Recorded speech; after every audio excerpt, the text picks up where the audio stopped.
Retired under secretary Shri Stalin Devan അദ്ദേഹം ഇപ്പോൾ മുൻപും വിഷയവുമായി ബന്ധപ്പെട്ട് നമ്മളോട് പ്രതികരിക്കുന്നതിനായി നമ്മളോടൊപ്പം ചേരുന്നുണ്ട്. എങ്ങനെയാണ് സുപ്രീം കോടതിയുടെ ഈ നിഗമനങ്ങളെ നമ്മൾ കാണേണ്ടത്, ഈ സ്റ്റേ കൊടുത്ത കാര്യം കാണേണ്ടത്, അതുപോലെ തന്നെ കോടതിയുടെ പരാമർശങ്ങൾ ഇത് സ്റ്റേ ചെയ്യാൻ കഴിയില്ല, മൊത്തത്തിൽ സ്റ്റേ ചെയ്യാൻ കഴിയില്ല എന്ന അടക്കമുള്ള കാര്യങ്ങൾ എങ്ങനെയാണ് നമ്മളതിനെ കാണേണ്ടത്? എല്ലാവർക്കും നമസ്കാരം. ഞാൻ ഇന്ന് വളരെ ഹാപ്പിയാണ്. കാരണം പണ്ടുണ്ടായിരുന്ന വഖഫ് നിയമം ഒരു ഡ്രാക്കോണിയൻ നിയമമാണെന്നും ഭരണഘടനാ വിരുദ്ധമാണെന്നും ഈ പുതിയ നിയമ ഭേദഗതിയിലെ ഒരു സെക്ഷൻ പോലും എക്സെപ്റ്റ് ഓൺ സെക്ഷൻ ഭരണഘടനാ വിരുദ്ധം അല്ല എന്ന് നിരന്തരം പറഞ്ഞുകൊണ്ടിരുന്ന ഒരു വ്യക്തിയാണ് ഞാൻ. അതുകൊണ്ട് തന്നെ ഇന്ന് ഞാൻ വളരെ ഹാപ്പിയാണ്. പക്ഷേ 128 പേജുകളുള്ള ഒരു വിധിന്യായമാണ് ഇന്ന് സുപ്രീം കോടതി പുറപ്പെടുവിച്ചത്. എന്നാൽ ആ വിധി വന്ന ഉടനെ തന്നെ ആ വിധി ഒന്നും വായിക്കാതെ ഇത് ഈ പരാതിക്കാർക്ക് അനുകൂലമായ എന്തൊക്കെയോ ഭയങ്കര സംഭവങ്ങൾ സ്റ്റേ ചെയ്തു എന്ന് പറഞ്ഞുകൊണ്ടാണ് ആൾക്കാർ മിക്കവാറും എല്ലാ സോഷ്യൽ മീഡിയയിൽ നമ്മുടെ മാധ്യമങ്ങളും ഒക്കെ പ്രചാരണം നടത്തുന്നത്. ഞാൻ ആ 128 പേജും വായിച്ചു.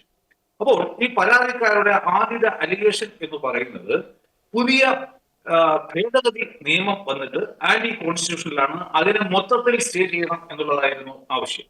അതിന്റെ സുപ്രീം കോടതി കൊടുത്ത മറുപടി എന്താണെന്ന് വെച്ച് കഴിഞ്ഞാൽ, ഒരു പാർലമെന്റോ നിയമസഭയോ ഒരു നിയമം പാസ്സാക്കുമ്പോൾ അത് ജനപ്രതിനിധികൾ പാസ്സാക്കുന്ന നിയമം ആയതുകൊണ്ട് തന്നെ കോടതി അത് പരിഗണിക്കുമ്പോൾ അത് ശരിയായ കോൺസ്റ്റിറ്റ്യൂഷണൽ പരമായ ഒരു നിയമമാണ് എന്നുള്ള കണ്ണിൽ കൂടി മാത്രമേ നമുക്ക്, ഒരു പ്രസംഷനോട് കൂടി മാത്രമേ നമുക്ക് നോക്കാൻ കഴിയൂ. അതുകൊണ്ട് നിങ്ങൾ ചെയ്യേണ്ട കാര്യം എന്താണെന്ന് വെച്ച് കഴിഞ്ഞാൽ, സ്റ്റേ വേണം എന്നുണ്ടെങ്കിൽ മൊത്തത്തിൽ അത് ഞങ്ങൾക്ക് സ്റ്റേ ചെയ്യാൻ പറ്റത്തില്ല. നിങ്ങൾക്ക് ഏതൊക്കെ ഈ ഭേദഗതികളാണ് ഭരണഘടനാ വിരുദ്ധം എന്ന് എടുത്തു കാണിക്കുക.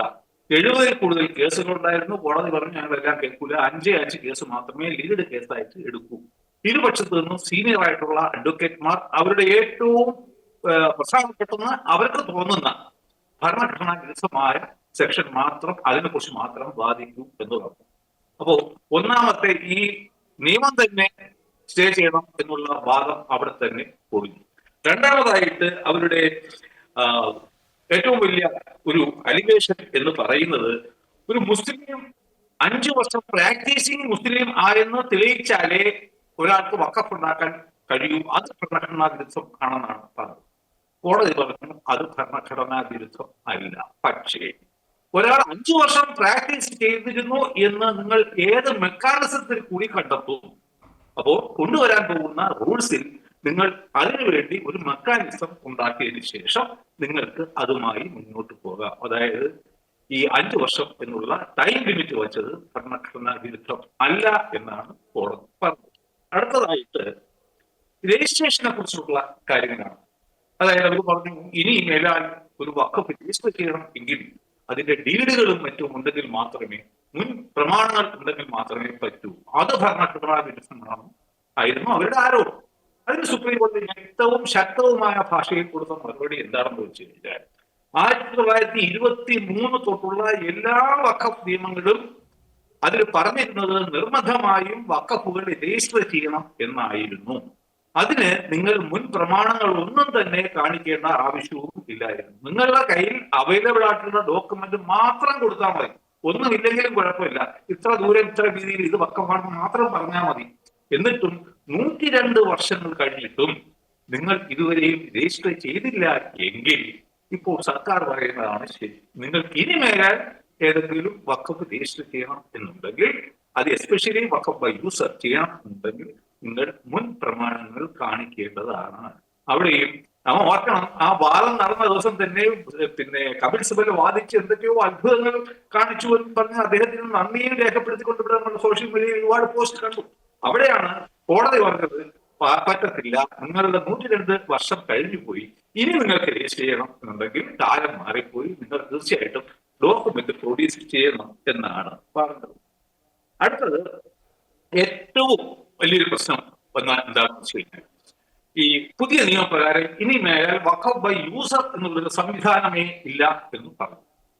എന്നിട്ട് പിന്നെ ആ നിയമത്തിൽ പറഞ്ഞത് എന്താണെന്ന് വെച്ചാൽ, മുൻപുണ്ടായിരുന്ന ഈ വഖഫ് ബൈ യൂസർ എന്ന് പറയുന്ന രജിസ്ട്രേഷൻ നടത്തിയിട്ടുള്ള പ്രോപ്പർട്ടിയിലും സർക്കാർ ഒരു ക്ലെയിമും ഉന്നയിക്കുന്നില്ല. പക്ഷേ അതിൽപ്പെട്ട ഏതെങ്കിലും ഒരു വസ്തു സർക്കാർ വസ്തുവാണ് എന്ന് സർക്കാരിന് തോന്നുകയാണ് എങ്കിൽ അത് മാധ്യമങ്ങൾ പറയുന്നത് കളക്ടറുടെ പേരാണ്, പക്ഷെ കളക്ടറുടെ പേരല്ല അദ്ദേഹത്തിന് വരേണ്ടത്. കാരണം JPC റിപ്പോർട്ടിന് ശേഷം കളക്ടറെ മാറ്റി ഒരു ഡെസിഗ്നേറ്റഡ് ഓഫീസറായി മാറ്റിയിട്ടുണ്ട്, കളക്ടർക്ക് മുകളിലുള്ള ഒരു ഓഫീസർ.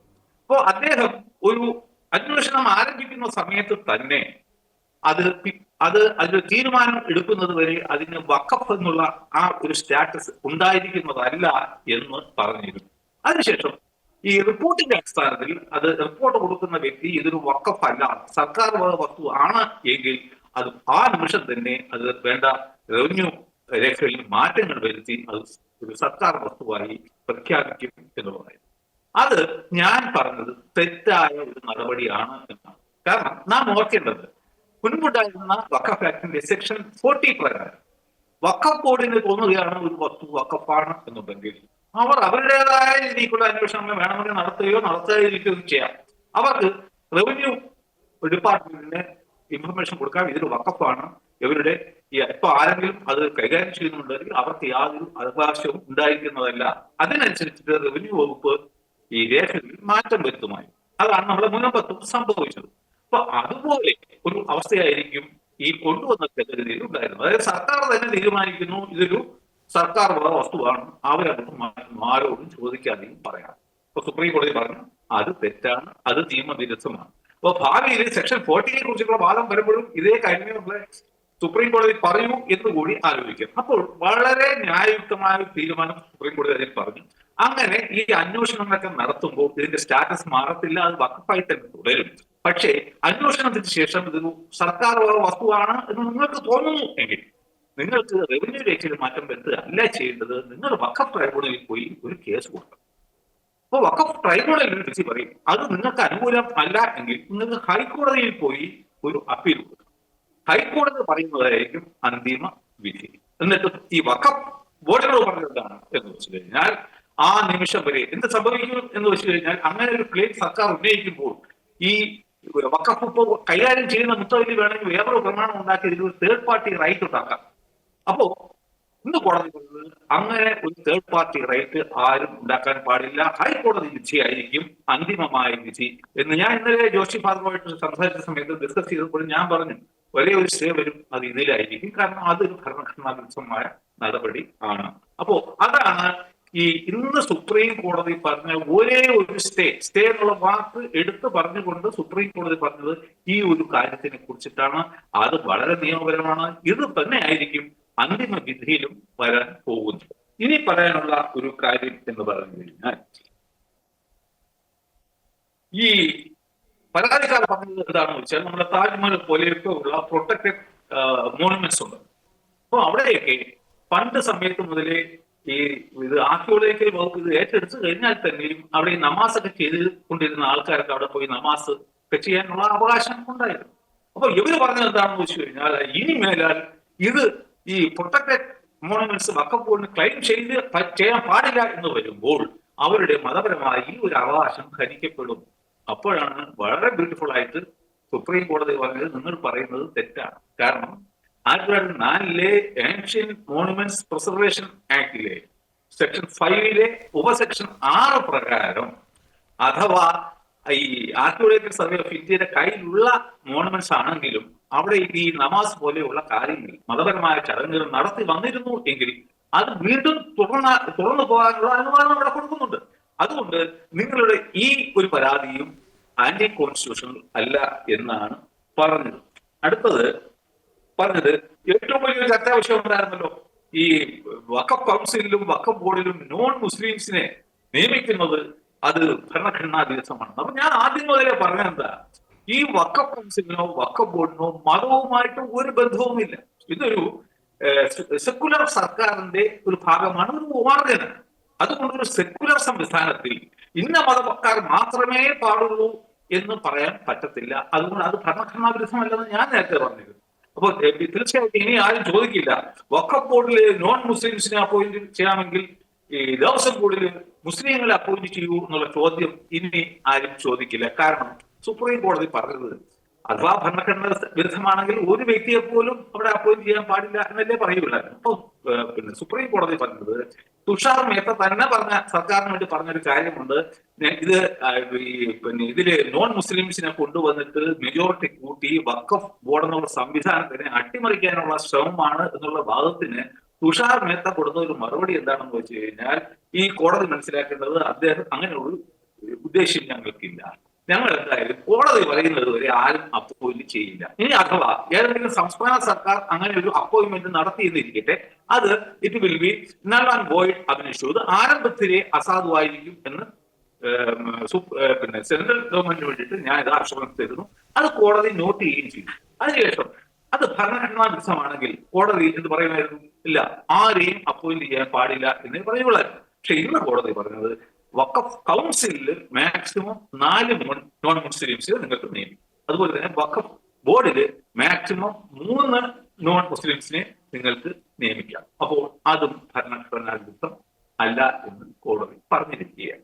അടുത്തതായിട്ട് എനിക്ക് പറയാനുള്ളത്, ഈ പുതിയ നിയമത്തില്, പഴയ നിയമത്തില് ഒരു വഖഫ് ബോർഡിലെ ഏറ്റവും ഉയർന്ന ഉദ്യോഗസ്ഥൻ സിഇഒ, ചീഫ് എക്സിക്യൂട്ടീവ് ഓഫീസർ, അദ്ദേഹം ഒരു മുസ്ലിം തന്നെ ആയിരിക്കണം എന്ന് പഴയ നിയമത്തിൽ പറഞ്ഞു.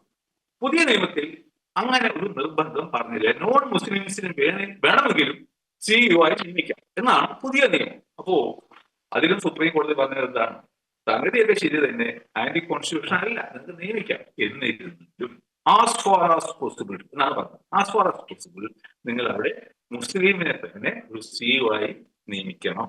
ഞാൻ അതിനെ അംഗീകരിക്കുന്നു. കാരണം ഈ ഇന്ത്യയിലുള്ള സാധാരണ മുസ്ലിമിനെ സംബന്ധിച്ചോളം ആരൊക്കെ പറഞ്ഞാലും, സുപ്രീം കോടതി പറഞ്ഞാലും, ഈ വഖഫ് ബോർഡ് എന്ന് പറയുന്നത് അവരുടെ ഒരു ബോർഡാണെന്നുള്ളൊരു ധാരണയിലാണ് അവർ കഴിയുന്നത്. അപ്പോൾ അവിടെ ഒരു നോൺ മുസ്ലിംസിനെ കൊണ്ടുവന്നിട്ട് അനാവശ്യമായിട്ട് അവരുടെ മതവികാരങ്ങളെ പ്രവർത്തനത്തിന്റെ കാര്യമില്ല.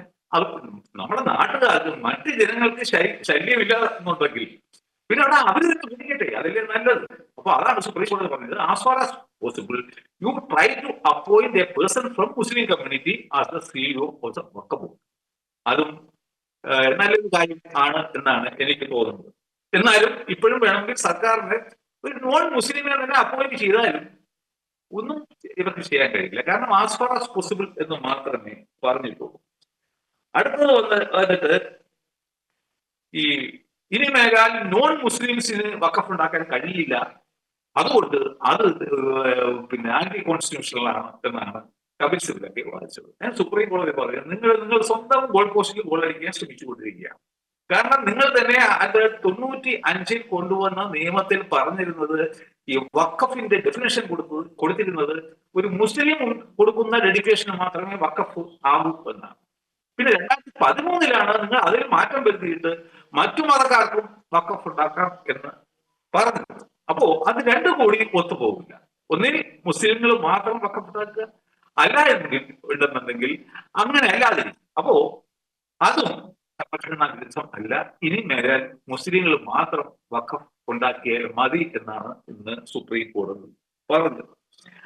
അടുത്തത് വന്നിട്ട് ഈ SC/ST വിഭാഗങ്ങളിൽ താമസിക്കുന്ന ഏരിയയുണ്ട്. നമ്മുടെ ഭരണഘടനയുടെ ആർട്ടിക്കിൾ 5-ാം ഷെഡ്യൂളും 6-ാം ഷെഡ്യൂളും. 5-ാം ഷെഡ്യൂൾ വന്നിട്ട് നമ്മുടെ ഈ ഛത്തീസ്ഗഡ് പോലെയുള്ളൊക്കെ, ബീഹാർ പോലെയുള്ളൊക്കെ ഏരിയയ്ക്ക് വേണ്ടിയിട്ടാണ്. 6-ാം ഷെഡ്യൂൾ നോർത്ത് ഈസ്റ്റേൺ സ്റ്റേറ്റിന് വേണ്ടി മാത്രമുള്ളത്. അപ്പോൾ അതിൽ പ്രത്യേകമായി കൊടുത്തിരിക്കുന്നതിന്റെ കാരണം എന്താണെന്ന് വെച്ച് കഴിഞ്ഞാൽ, അവിടുത്തെ ആൾക്കാർ പാവപ്പെട്ട, വലിയ വിദ്യാഭ്യാസമോ വിവരമൊന്നും കൂടുതലില്ലാത്ത ആൾക്കാരാണ്. അവരെ എക്സ്പ്ലോയിറ്റ് ചെയ്യാൻ എളുപ്പമാണ്. അതുകൊണ്ട് അവർക്ക് ഒരു പ്രൊട്ടക്ഷൻ കൊടുക്കാൻ വേണ്ടി നമ്മുടെ ഭരണഘടനാ ശില്പികൾ തന്നെ അങ്ങനെ ഒരു നല്ല ഉദ്ദേശത്തോട് കൊണ്ടുവന്നതാണ് ഈ ആർട്ടിക്കിൾ 5-6. അപ്പോൾ അങ്ങനെയുള്ള SC/ST മേഖലയിലെ ആൾക്കാർ അവർ വഖഫ് ഉണ്ടാക്കാൻ പാടില്ല. അത് അതുപോലെ തന്നെ സംരക്ഷിക്കപ്പെടണം. അവിടെയും വലിയ ഒരു തിരിച്ചടിയാണ് ഈ കപിൽ സിബലിന് കിട്ടിയത്. ഞാൻ ആലോചിക്കുന്ന മറ്റൊരു കാര്യം, കപിൽ സിബലിന്റെ വാദം കഴിഞ്ഞ പിറ്റേ ദിവസം തന്നെ ഞാൻ ഒരു വീഡിയോ ചെയ്തിരുന്നു. അതിന്റെ തമ്പനയിൽ കപിൽ സിബൽ കാറ്റ് പോയ ബലൂൺ എന്നായിരുന്നു. അത് കാറ്റ് പോയ ബലൂൺ ആണെന്ന് ഇന്ന് സ്ഥാപിക്കപ്പെട്ടിരിക്കുകയാണ് ഞാൻ ഇന്ന് ഈ ജഡ്ജിമെന്റ് ഒക്കെ വായിച്ചപ്പോ. പിന്നെ വന്നിട്ട് ലിമിറ്റേഷൻ ആക്ട് സെക്ഷൻ 107 അപ്പാടെ എടുത്തു തുടങ്ങും. കാരണം നമ്മളെ സാധാരണക്കാർക്ക് ഈ വസ്തുസംബന്ധമായ ഒരു ക്ലെയിം ഉന്നയിക്കണം എന്നുണ്ടെങ്കിൽ മാക്സിമം 12 വർഷത്തിനകം ആ ക്ലെയിം ഉന്നയിക്കും. സർക്കാരാണെങ്കിൽ പോലും സർക്കാരിന് 30 വർഷത്തിനകത്ത് ഇത് സർക്കാർ വസ്തുവാണെങ്കിൽ ക്ലെയിം ഉണ്ടാക്കാം. പക്ഷെ വഖഫ് ബോർഡിനെ സംബന്ധിച്ചിടത്തോളം എന്തായാലും ഈ പുതിയ നിയമം വരുന്നത് അവർക്ക് 1000-1500 വർഷം പഴക്കമുള്ള വസ്തുക്കളും വഖഫാണെന്ന് ക്ലെയിം ചെയ്യാൻ പറ്റും. അതുകൊണ്ടാണ് ഇപ്പോൾ തമിഴ്നാട്ടിലെ ഒരു ക്ഷേത്രം 1500 വർഷം പഴക്കമുള്ള ക്ഷേത്രമൊക്കെ വക്കഫാണെന്ന് പറഞ്ഞ് ഒരു രേഖയും തെളിവും ഇല്ലാതെ ഈ വക്കഫ് ബോർഡ് ക്ലെയിം ചെയ്തു. ഇനി മേലാൽ ഈ വക്കഫ് ലിമിറ്റേഷൻ ആക്ട് എടുത്തു കളഞ്ഞതുകൊണ്ട് എന്ത് സംഭവിക്കും എന്ന് വെച്ച് കഴിഞ്ഞാൽ മാക്സിമം 12 വർഷം വരെയുള്ള ക്ലെയിമേ ഇനി ഈ വക്കഫ് ബോർഡിന് ഉണ്ടാക്കാൻ സാധിക്കും. ഫോർ എക്സാമ്പിൾ, ഈ ലിമിറ്റേഷൻ ആക്ട് നേരത്തെ ഉണ്ടായിരുന്നു എങ്കിൽ വക്കഫ് ബോർഡിന് ഒരിക്കലും മുൻപത്തെ വസ്തു ക്ലെയിം ചെയ്യാൻ സാധിക്കില്ലായിരുന്നു. കാരണം അത് 12 വർഷം കഴിഞ്ഞു പോയ ഒരു കാര്യം. അപ്പോ അവിടെയും ഈ പരാതിക്കാർ കപിൽ സിബലിന്റെ നേതൃത്വത്തിൽ ഈ പരാതിക്കാർ പരാജയപ്പെടുകയാണ് ഉണ്ടായത്. അതിനുശേഷം വന്ന മറ്റൊരു ഭരണഘടനാ വിരുദ്ധത കപിൽ സിബലൊക്കെ എടുത്തു കാട്ടിയത് സെക്ഷൻ 108A, അതായത് അതിൽ പറഞ്ഞെന്താണ്, വഖഫ് ആക്ട് എന്ന് പറയുന്ന വലിയ സംഭവം ഇന്ത്യ മഹാരാജ്യത്തിലെ ബാക്കി എല്ലാ നിയമങ്ങൾക്കും മുകളിലായിരിക്കും, ഓവർ റൈഡിംഗ് പവർ ആ സെക്ഷൻ ഉണ്ടായിരിക്കും എന്നാണ്.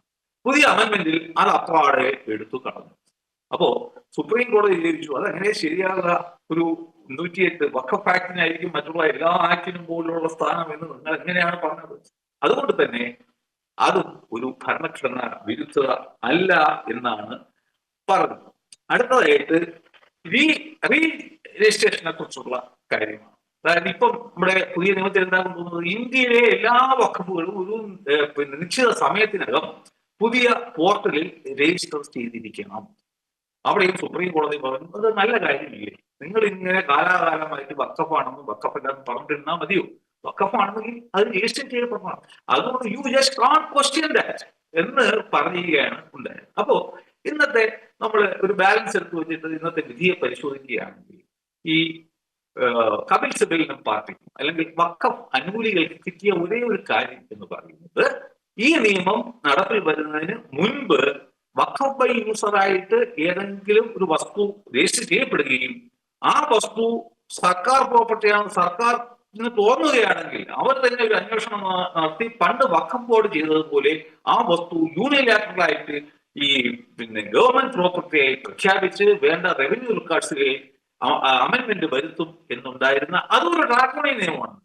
കാരണം നമ്മുടെ നാച്ചുറൽ ജസ്റ്റിസിന്റെ ഭാഗമായിട്ട് ഒരാൾക്കെതിരെ എന്തെങ്കിലും ആക്ഷൻ എടുക്കുന്നു എന്നുണ്ടെങ്കിൽ അത് ഈ പരിശോധന നടത്തുന്ന വ്യക്തിക്ക് തന്നെ ഒരു തീരുമാനം എടുക്കാൻ പാടില്ല. ഒരു തർക്കം ഒന്നുണ്ടെങ്കിൽ അത് തേർഡ് പാർട്ടിയുടെ മുന്നിൽ പോയി കാര്യകാരണ വാദങ്ങളൊക്കെ കെട്ടുന്ന ഒരു തീരുമാനം എടുക്കണം. അതാണ് നമ്മൾ സെക്ഷൻ 40 കുറിച്ച് പണ്ട് പറഞ്ഞിരുന്നത്. അതുകൊണ്ട് തന്നെ ഞാൻ ഈ സ്റ്റേയെ വളരെ നല്ല മനസ്സോടുകൂടി അംഗീകരിക്കുകയാണ്. അഥവാ സർക്കാരിന് തോന്നുകയാണ് എങ്കിൽ ഇത് സർക്കാർ വസ്തുവാണെന്ന് തോന്നിക്കഴിഞ്ഞാൽ അവർക്ക് എന്ത് ചെയ്യാൻ പറ്റും, അവർ കോടതിയിൽ പോകണമേ, എതിർ കക്ഷി തർക്കിക്കാനും അവരുടെ ക്ലെയിം സ്ഥാപിക്കാനും ഉള്ള അവസരം കൊടുക്കണം. അതിനുശേഷം ഇപ്പൊ പുതിയ നിയമപ്രകാരം അപ്പീലിനും പോവാം, ഹൈക്കോടതിയിൽ പോട്ടെ, ഹൈക്കോടതി തീരുമാനിക്കട്ടെ. അല്ലാതെ സർക്കാരും തീരുമാനിക്കേണ്ട ഈ ഒരു കാര്യം വഖഫ് ബോർഡും സ്വന്തമായിട്ട് തീരുമാനിക്കേണ്ട.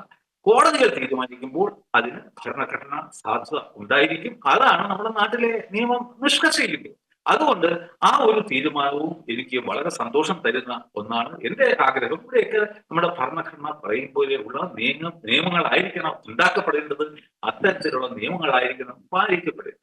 ഇപ്പൊ ഞാൻ നേരത്തെ തന്നെ പറഞ്ഞിരുന്നു, സെക്ഷൻ 2A ഭരണഘടനാ സാധുത ഉണ്ടോ ഇല്ലയോ എന്നൊന്നും ഈ സുപ്രീം കോടതി വാദത്തിനിടയ്ക്ക് ഒരു ചർച്ചയേ ഉണ്ടായില്ല. അതുകൊണ്ട് തന്നെ സ്വാഭാവികമായിട്ടും അതിൽ ഒരു സ്റ്റേ വരുമെന്ന് ഇന്നലെ ഞാൻ മലപ്പുറത്ത് പോയിരുന്നു. നമ്മുടെ ഒരു സുഹൃത്ത് നിലവിടെ മരിച്ചു. ഈ വഖഫ് ആയിട്ടുള്ള സമരത്തിന്റെയൊക്കെ നേതൃത്വ നിലയിൽ നിന്ന് ഒരു നല്ല മനുഷ്യനാണ്. അദ്ദേഹത്തിന് ആദരാഞ്ജലിയോടുകൂടി ഞാനിവിടെ ഇപ്പോ അർപ്പിക്കുകയാണ്. ഞാൻ ഇന്നലെ അവിടെ പോയിരുന്നു. അവരോട് പറഞ്ഞു ഈ ഒരു ഇതിൽ മാത്രം നാളെ ഒരു സ്റ്റേ വരും, അതുകൊണ്ട് നിങ്ങൾ ഹാപ്പി ആയിരിക്കും. അപ്പൊ ഇനി എന്ത് സംഭവിക്കും?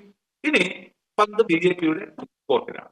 അവർക്ക് എത്രയും പെട്ടെന്ന് ഈ സ്റ്റേ ഇല്ലാത്ത ബാക്കി എല്ലാ സെക്ഷനിലും ഉള്ള പുതിയ റൂൾസ് ഉണ്ടാക്കുക. എന്നിട്ട് സെക്ഷൻ 108B അടിസ്ഥാനത്തിൽ പാർലമെന്റിൽ വെച്ച് അത് പാസ്സാക്കണം. അപ്പോൾ ഹൈബി ഇതിനൊക്കെ വീണ്ടും എതിർത്തോട്ടെ, എന്തായാലും അതും പാസ്സാക്കപ്പെടും. അത് പാസ്സായി വന്നു കഴിഞ്ഞാൽ പിന്നെ പന്ത് എന്റെ കോർട്ടിലും അതുപോലെ തന്നെ മുൻപത്തെ കുറെ നല്ല വ്യക്തികളുണ്ട്, നിയമപരമായി എന്നിൽ വിശ്വാസം അർപ്പിക്കുന്ന ആൾക്കാർ ഞങ്ങളുടെ കോർട്ടിൽ വരും. ഞങ്ങളത് ഒരു പക്ഷേ മിക്കവാറും അടുത്ത അസംബ്ലി ഇലക്ഷന് മുമ്പ് തന്നെ ഈ മുൻപത്തുകാർക്ക് അവരുടെ റവന്യൂ അവകാശങ്ങൾ തിരിച്ചു കിട്ടാനുള്ള നിയമപരമായ ഒരു സംവിധാനവും ഉണ്ടാക്കും. So I am very delighted and I am very happy. മുൻപത്തിന്റെ പ്രശ്ന പരിഹാരം ഇങ്ങനെ അടുത്തടുത്ത് വരാൻ പോവുകയാണ്.